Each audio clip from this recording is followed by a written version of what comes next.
here. This is Killer Kyle. And welcome to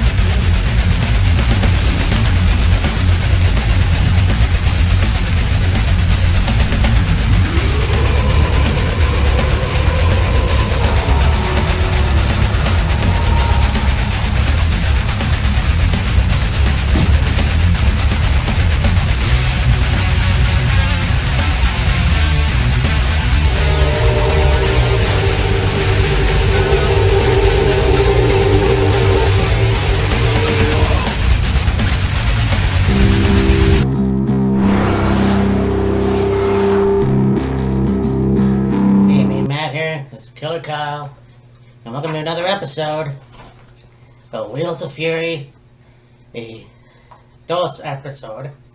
Two-part radio. Because we're going to do 2 pay-per-views coming up on the weekend. So we have Bound for Glory and Hell in a Cell. Yes. But first, we're going to do Bound for Glory. Yes. Impact has its shit together. Yeah.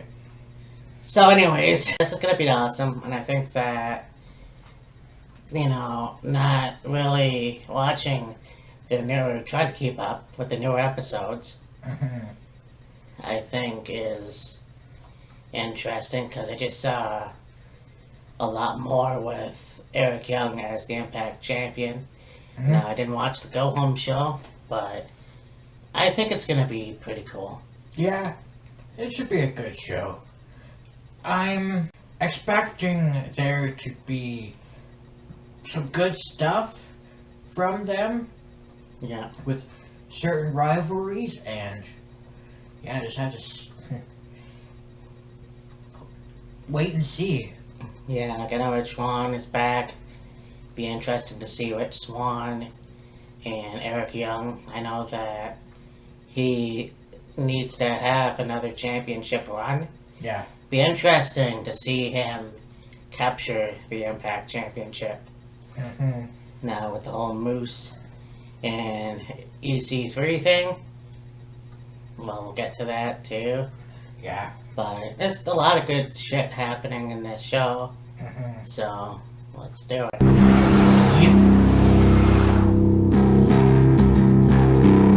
We're going to talk first about this match, which I'm actually looking forward to. I think it's going to be pretty cool. You've got Eddie Edwards taking on a guy that I haven't seen in a while anyways. I'm sure you have. Ken Shamrock with his new BFF or whatever, Sami Callihan. Who the fuck pissed off Ken Shamrock, honestly? Like, when he came back, yeah, he had some matches. Yeah, he still had that intensity. But, you know, he was just there to, well, to wrestle again. But also, I thought that he was going to be more of like a behind-the-scenes personality, if you will. Whether it be an agent or a producer, or, you know, whatever the case might be. And, you know, you have him wrestle, and of course he's got his own bare-knuckle promotion that he's, you know, I'm sure working hard on.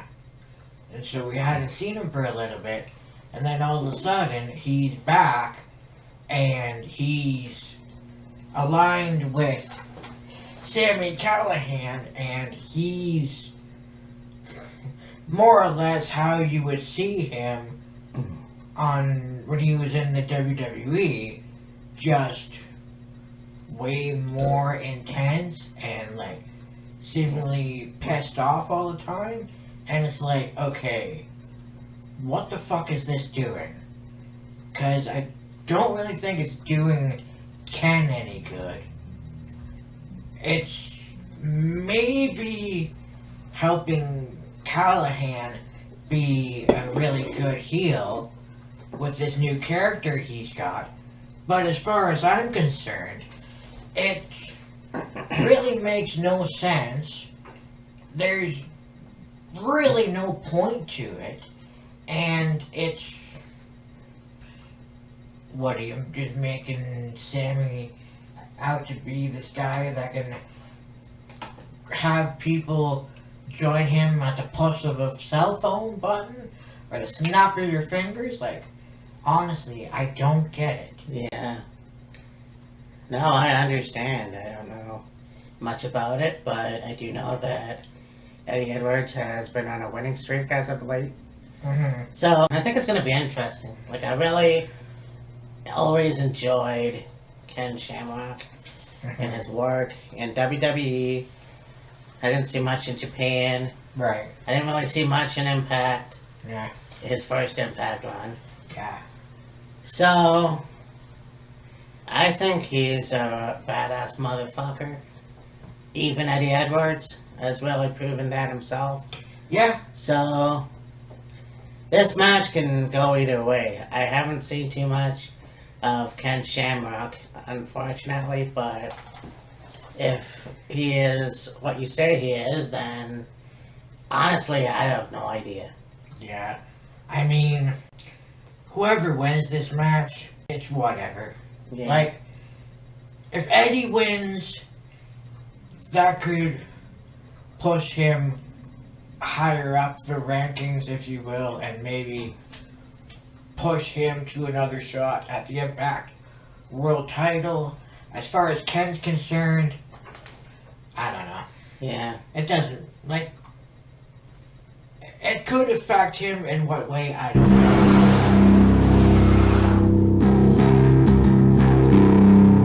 Going to this match, we've got EC3 versus Moose.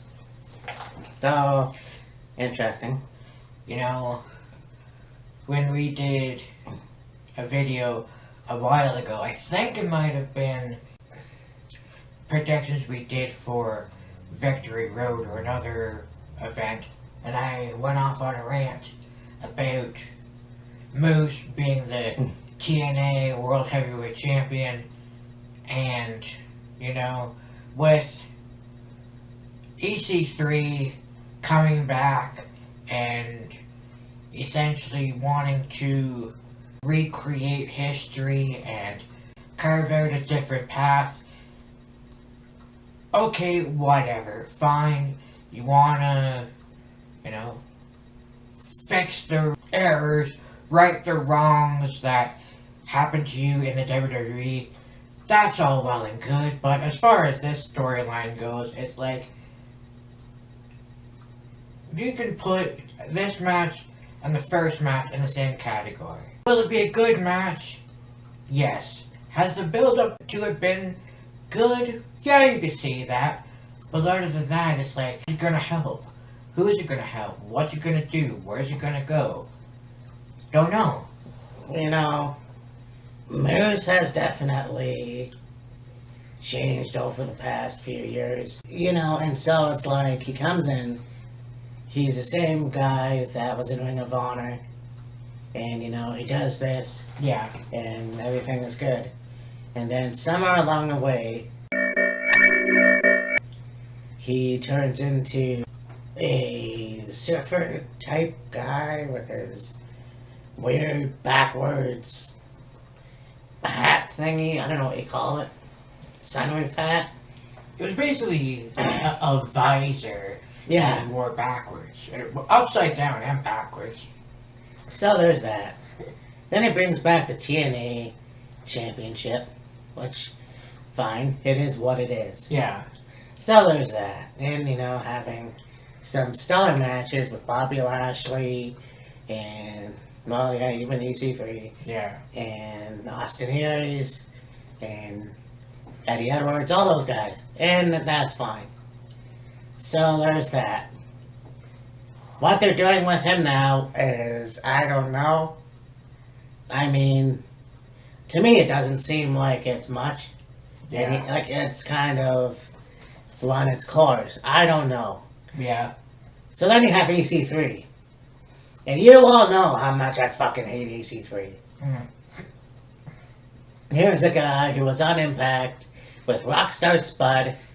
Now he's Drake Maverick. The guy goes, he's Impact champion. He's King of the Mountain champion, or Grant, whatever the fuck that championship was. And then he goes right back to NXT as EC3, not Derek Bateman. And unfortunately, that didn't work.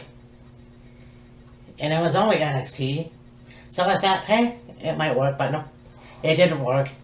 Obviously, it didn't work. So then he goes right back to Impact as this mysterious guy with the goatee and a jacket and a fucking hoodie, whatever. And that's fine. He's beating people up, you know, and he's talking a bunch of riddles and all of that shit. And Tits on a Tuesday goes to Ring of Honor. Goes to fucking Ring of Honor and does say, I'm gonna beat people's asses. I'm coming. And then goes nose to nose with Shane Taylor. So, there you go. There's your spoiler right there. Because if Moose doesn't win,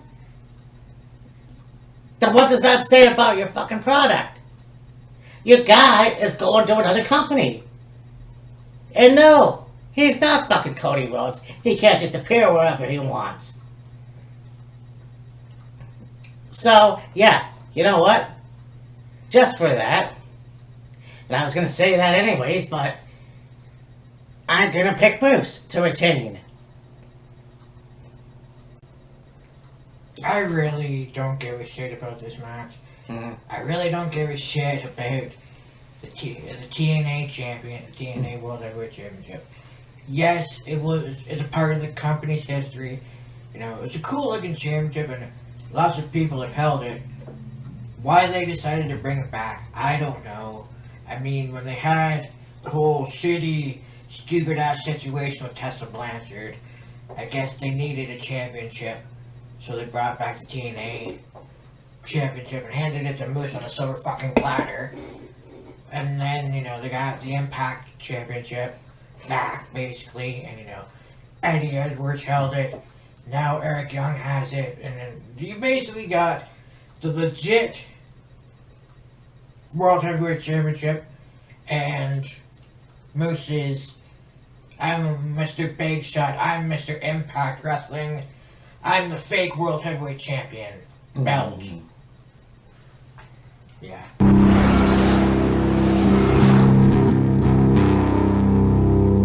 You got this match, you got the scramble match, you've got Chris Bay, Trey Miguel, Raju,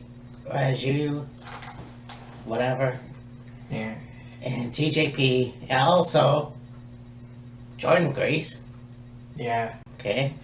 And Willie Mack. And Willie Mack, yes.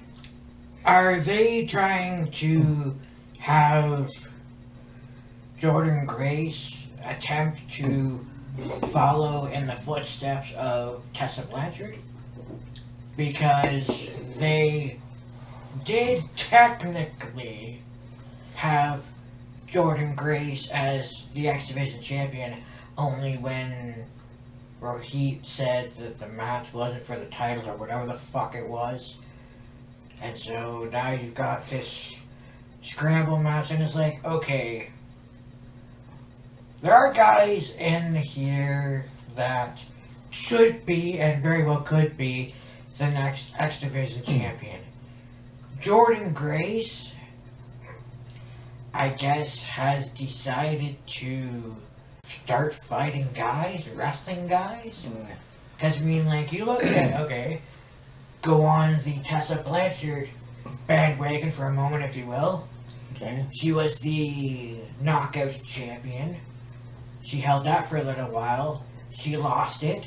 Then she was having matches against Sami Callihan, and I think maybe a few other people. Really in a heated rivalry with Sami Callihan. And, you know, eventually ended up winning the Impact World Championship. You guys both know where Matt and I stand on that. I digress. Now you have Jordan Grace. She was the Knockouts champion at one point before she lost the championship to Deonna Purrazzo, and now all of a sudden you've got her in the X Division title picture? Question mark? Yeah. I mean, there's guys out there that deserve the title, you know. Chris Bay, I don't know a lot about. I've seen a few of his matches at least. Yeah. So I do know he's a pretty good wrestler. Mm. Willie Mack, Chuck Thunder. Seems like he should be due for a title. You know, he's been in the business now for at least 4 years. Yeah. So why the hell not? And fuck the other guy.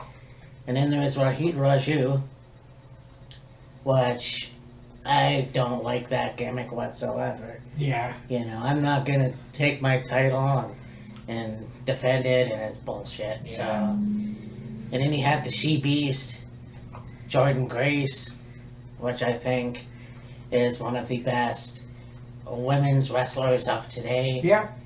You know, you can dispute that. But I think that where I didn't think Tessa Blanchard would have made a good Impact champion, I can believe, for some reason, that Jordan Grace would make a good X Division champion. Yeah. Because why the hell not, you know? Mhm. So, I think, for me, it's either going to be Jordan Grace or Willie Mack. As interesting as it would be to see Jordan Grace as the X Division champion, one person that I really feel should have a title opportunity and a title run, push, whatever you want to call it, is Trey Miguel. He has been on his own for the last little while. Yeah, he's still technically a member of the roster, but he's, you know, broken out on his own and being a singles competitor. And then you got Des and Wentz, and tag team action and doing their own thing. So, being the standout, if you will, of the Rascals, why not put the X Division title on Trey Miguel? Now, Chris Bay had the X Division champion. Yeah, that's true. He lost it to Rohit Raju. TJP is a former X Division champion himself. Whether it was... Well, I don't think he held the title as Manic, but definitely as Suicide. And Willie Mack, I mean... Well, yeah, actually, I believe Willie Mack was X Division champion as well himself. Oh. Maybe I guess not. I forgot about that too. But, yeah. I mean, and there's TJP, and I like TJP. I think his run in 205 was not the best, Yeah. and that's unfortunate. So going back to Impact was a right call, and he had that thing with Falaba, Yeah. which, I mean, they're both Filipino, Yeah. and it kind of works. So, I mean, there's that. So, it's fine. Yeah, and, I mean, I'm not going to pick him because I think he can do other things. Yeah. But, yeah, I'm still going to have my pick. Okay. So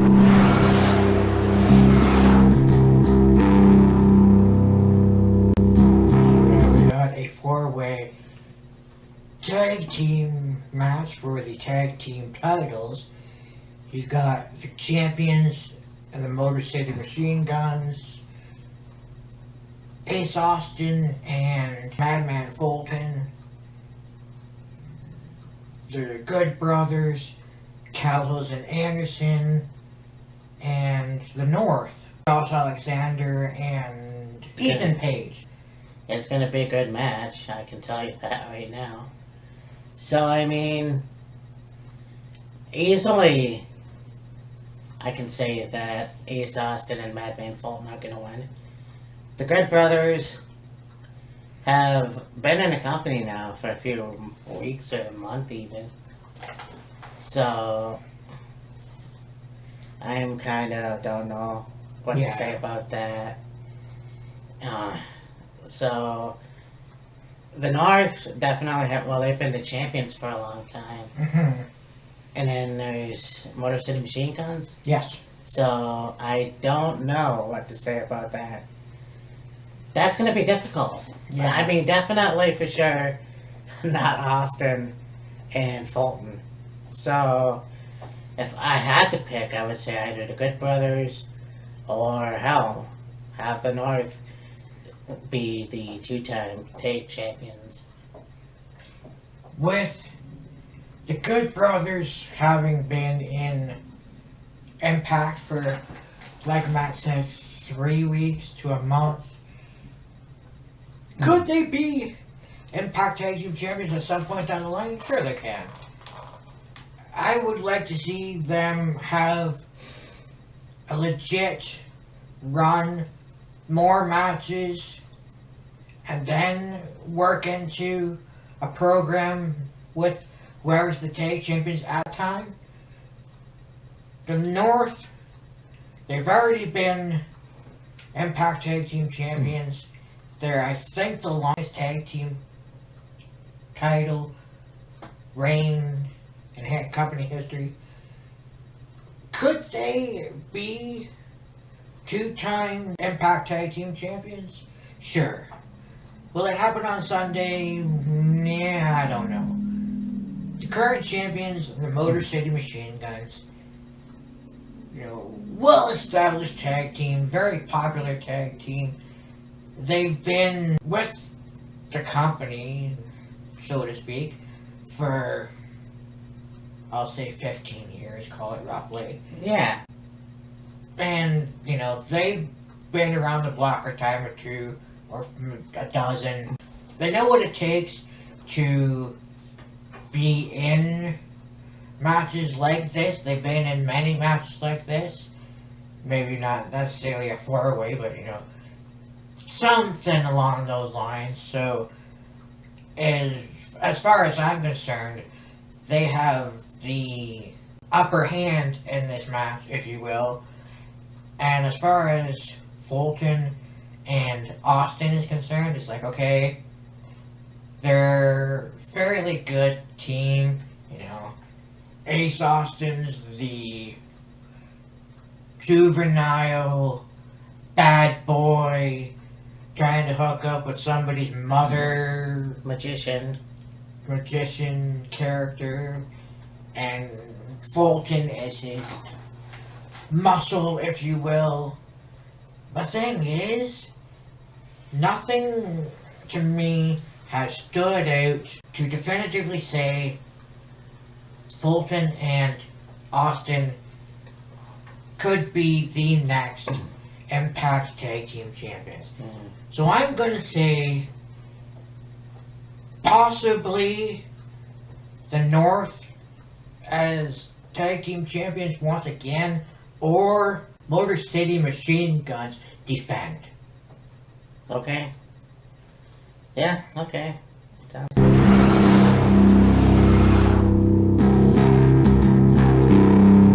Now we go on to the Knockouts Championship. We've got the Virtuoso Deonna Purrazzo versus Kaylee Ray. Yeah. Kylie Ray, she's one of those people that you can get behind, that you can like, that you can cheer for, she's always got that sunny disposition, big smile, energetic, happy all the time, likes, when she gets in the ring, she essentially flips the switch and become a badass, Mm-hmm. but, just seemingly a pleasant person to be around. And with that being said, her having this title opportunity is like, okay, I guess with the string of matches she's had and chalking up wins left, right, and center, has, I guess, shown upper management that she should vie for the Knockouts Championship. Deonna Purrazzo, you know, everybody knows about her. We've talked about her lots. So there's all that. So, Yeah. I really don't see Kylie Ray as Knockout Champion. I mean, it's great she's got this opportunity. You know, she's been kicking ass really good. And with matches she's had, singles matches, tag team matches with Susie. But I don't see it. Yeah. I really don't. No, I don't either. I think that maybe down the road, I think she's kind of like a knockoff Bailey. Kinda, yeah. Without the inflatable tube man. Yeah. But Deonna Purrazzo needs a longer title run. There's far more better women in the business that can really use a badge for the title. Yeah. You know, but unfortunately, I don't see that in Kaylee Ray. Yeah. So, yeah, I'm gonna go with the Virtuoso. Yeah.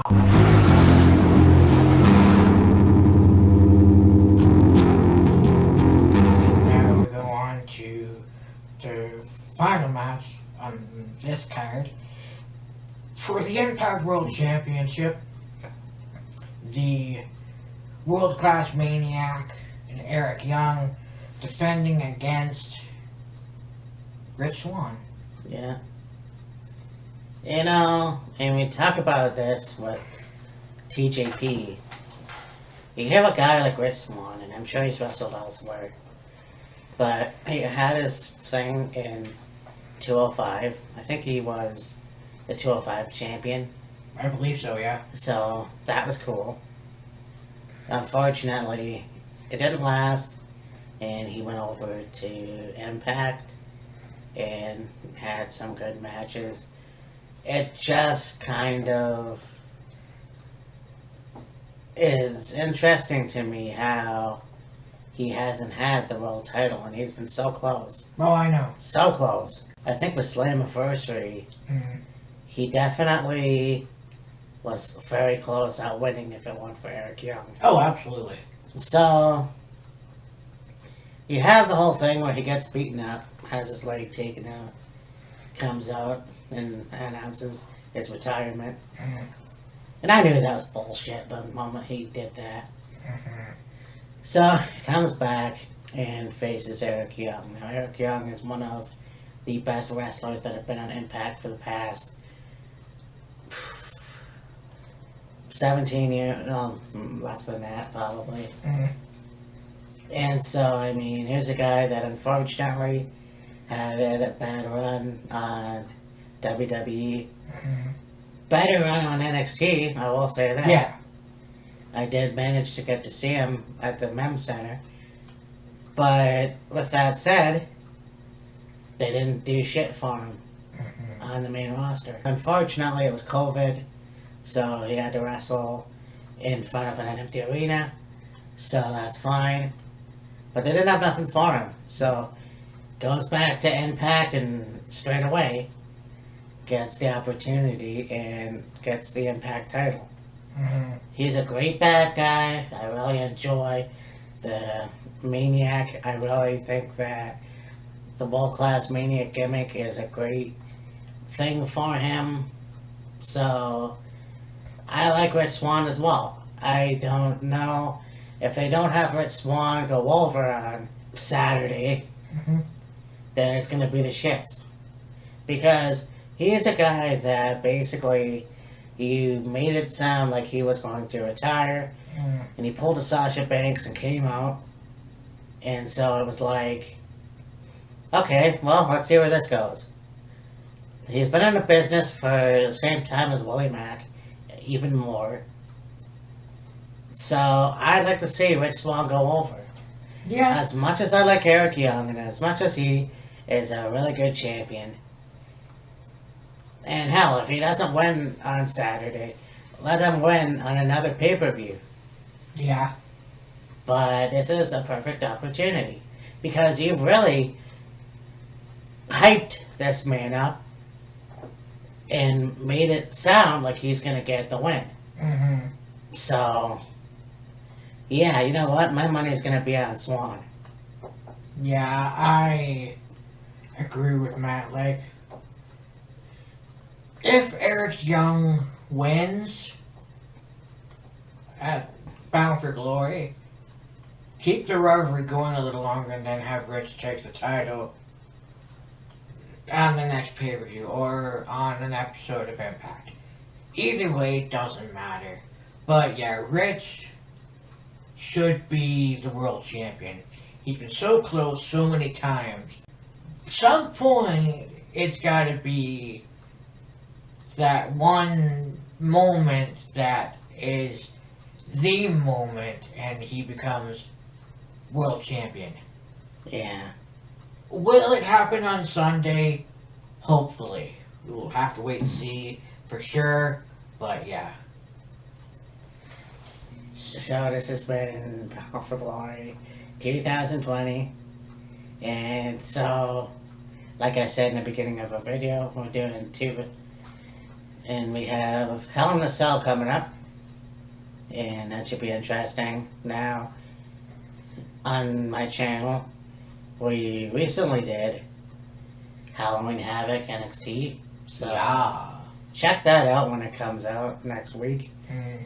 And yeah, so for me and Matt, this is Killer Kyle. Talk to you in a bit. Yeah.